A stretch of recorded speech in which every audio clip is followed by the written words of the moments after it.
It's your boy King Midas, and we got some more books to show you guys. Can't wait. Stick around. Oh, wait. That's right. I don't do intro stuff. All right. Well, let's get right into it, shall we? First book. Again, as we come to know here in the vault at Deep In Collectibles, your boy King Midas, we showcase anything and everything that we grab. I buy anything that's of interest at a great price. These are things that we find in collections that cater to me or I think are cool books. So we're going to show you what we got. So first up, I got to show you guys this book because I really like Trailer Park Boys. When I was a kid, I just thought it was the most ridiculous thing ever, but it was captivating and it was so stupid that it was just worth watching. I don't know why. But if you know, Trailer Park Boys is definitely an institution. Next up, I always tell people to look out for all of these books here from this run. The 2005 Red Sonja. This is issue number 50. The Linsner cover here, great book. So you always want to find any of the big artists that were doing these books from this time period. Art Adams, I think Neil Adams even did a few issues. The Adam Hughes covers, the Lucio Parrillo covers, the last final issue 75 through 80, I believe. Or 75, whatever. The last couple of issues that he did, they were just cover A's, but those are like $40 books in near mint minimum. So if you ever find those in dollar bins, grab them because they command some value for sure. So keep it on that trend here. Issue number 3 annual. This is a bear. I don't know who did the artwork there.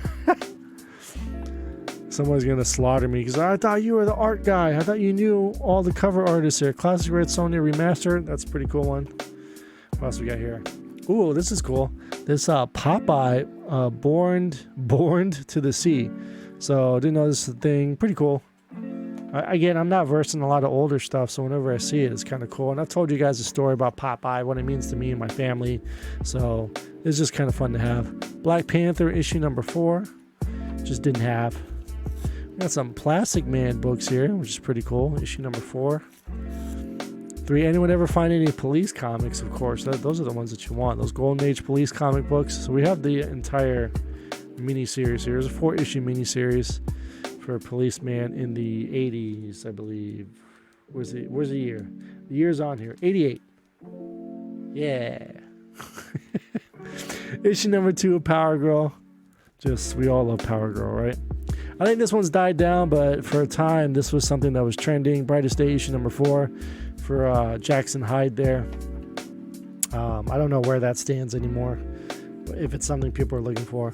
I originally loved this first Infestation storyline across IDW. It was Transformers, G.I. Joe, Ghostbusters, and I believe Star Trek. There might be another one that I'm missing, but I just thought they were like super cool. This one has a little bit of value on it. It's not like a $2, $3 book. It's like $5 to $6, not much, but it's more than the others, which is interesting. And then there's the Star Trek cover there. But it's a really, really cool series.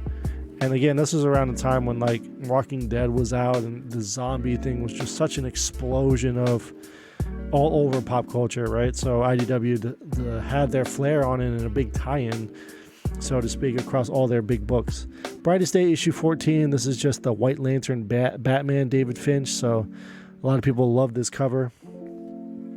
We have this Tron, issue number 2. Just a random Tron book, which is kind of cool to have.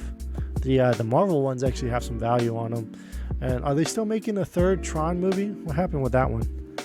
We have this awesome Michael Turner sketch here. Wizard World Texas 2005 exclusive for Fathom Canon. So, you just got to pick up Michael Turner stuff whenever you can.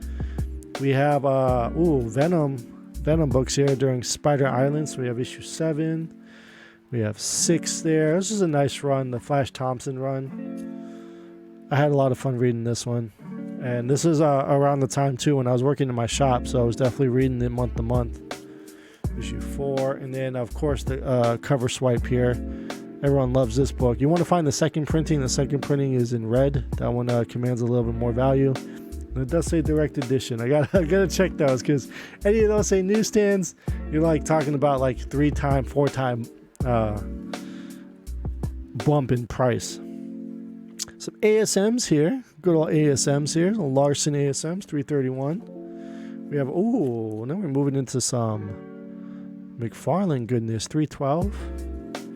We have 311 in the newsstand. And you know, you can find these books, these early 300 books, in dollar bins, in and around, maybe even for like $3 to $5. And even $3 to $5 is, I would buy them. I would buy them if they're in newsstand because people want the McFarlane books, especially if they're in nice shape.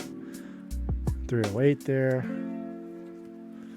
We have 305. So, of course, we only saw one in the newsstand, but, you know, it's McFarlane. You always want to grab them when you can. 25 center there, 154. And another 154. Then we have a Spider-Man and Thing team up here. 47. No significance there. Just a fun team up book. Invaders issue number 6. Let's check out some variants here. Put these down. We have a third printing of Avengers Prime. Just it says rare, $20 there, but I don't think that's anywhere near that $20 price tag anymore. I keep forgetting. I got to talk into the mic. All right. Again, this one too, they didn't show up in Secret Invasion, but this is the first secret appearance of Secret Warriors here in issue 13 of Mighty Avengers. Almost got that graded, but you know, nothing happened with Secret Invasion. So next up we have Marvel Avengers. People like these photo variants. It's not really a photo variant though, so I don't think this one has much like the other ones do. We got a 212 on that Avengers. Then the Annihilation series, great read. Heralds of Galactus, issue 1 and issue 2 there. That's trash. I can throw that away. All right, moving on. We have Miles 238. Good to collect any Miles books. Always has some value. We have Dark Crystal, the movie adaptation, issue number 1. You guys want the, there's a magazine, I think, of this special edition. That is probably the one that you really, really want. But part 1 and part 2 there. Jim Henson goodness. I've never actually watched that movie from beginning to end. People give me crap for that, but I don't know how that happened. It's how it was, man. Some things I just didn't catch. Free Comic Book Day Avengers, I think this like at one time had something big about it. We have issue 50 of Punisher, just a anniversary issue, I guess. These are really cool. From Source Point Press, Our Love is a Sham. Sham Comics, Sham Comics, yeah. These are Golden Age sized books that they did in like a Golden Age kind of style. So I'm not sure. Okay, yeah. So these are reprints. Yeah, because it says originally published in Hollywood Confessions #2, art by Joe Kubert. So these are reprints of Golden Age books, but the fact that they're like printed kind of like in the size of Golden Age books, I just thought, you know, it's pretty cool. And these reprints actually have some value to them as well. I mean, they're not Golden Age, nowhere near that, but they're just kind of cool to see. And if I can't have the originals, like if people do stuff like this, it's just cool, you know. Cool to have that stuff. Next up, a cool Dr. Zero Bill Sienkiewicz cover. Just not a Sienkiewicz I never had, so you know, always want to pick those up. My Hero Academia, of course. Things like this will peak in years to come. When you know, Marvel and DC need to venture into more manga. DC's already there doing the Superman manga book that they have, and then there's the Joker one. I believe there's like Spider-Man ones that I didn't know about, but they don't advertise that stuff, and I really feel like they should. The Free Comic Book Day Vampirella. I think that actually, anytime a Free Comic Book Day book is like at least $2, like that means something, you know. These shorts here.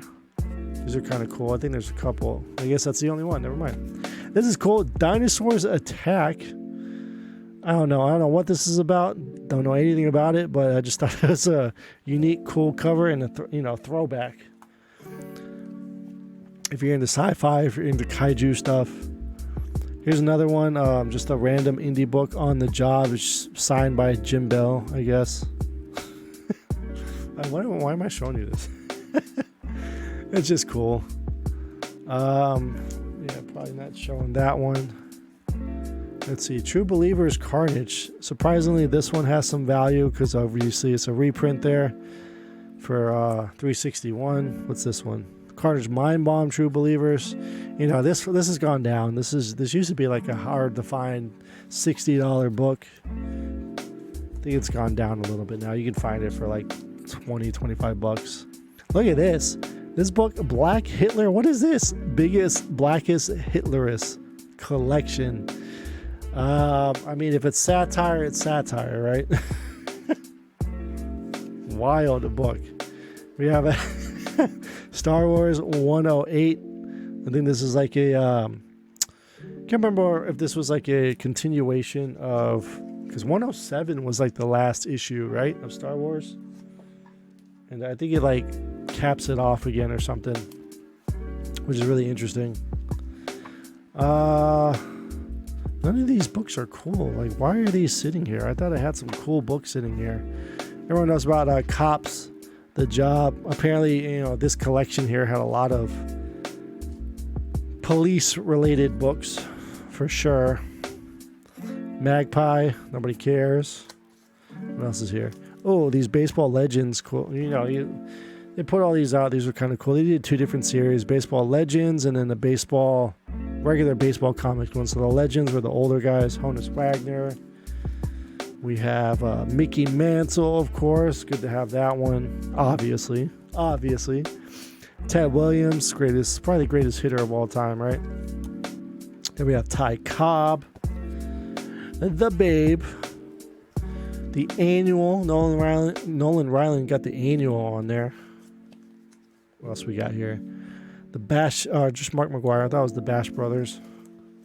There were Frank Thomas, one of the most underrated hitters ever of all time. Frank Thomas, I believe. Did you know that when the White Sox won the World Series in 2005, he was hurt. I think he was on the IL, so he wasn't on the active roster.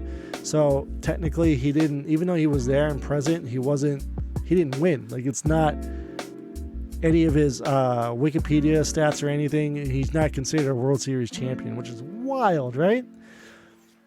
Here's the other Bash brother, Jose Canseco. Pete Rose, of course, one of the greats, just shot himself in the foot, right? But I don't think anyone will ever replicate what Pete Rose used to do. The Kid, good to have that one. Then we have the man, Bionic Man here, Bo Jackson. That man could do anything. Back to actual comic books now. Spider-Man 276, which is pretty cool. We have this cool Queen book here. You don't see too many Queen books. What's this? Stone Protectors. Everyone remember this? The Stone Protectors? What am I showing you guys? Vampirella issue number... what is this? Issue 2 of 2, issue 17. I don't know why they did that stuff. It's a Panther poster attached inside, apparently. I looked it up. The $10 price tag on that. It's not $10 book. Some more Vampirella from Harris. 2000, early 2000 time frame there. It's 2 Moons. Pretty good series. Variant cover there. And we're coming down to the wire on the last few here. Unknown Worlds. This one's kind of cool. Just the older horror book. Of course, it's got the Comic Code Authority on it, so it's not old enough, right? It's a cool little indie here. Vampire Macabre. Just a nice little cover there. Love my vampire stuff. All right, and then finish it off with the last few books that we have here. What we got? Well, Batman 86. I can't remember who what the significance of this is here, but a Matina with Deathstroke on the cover. It's just got some price. I don't know who the villain that they introduced in that. I can't remember off the top of my head, but commands a little bit of a price, I guess. And then we all know about this one here, Detective 608. In 609, first, second appearance of Anarchy. So 1 and 2 there.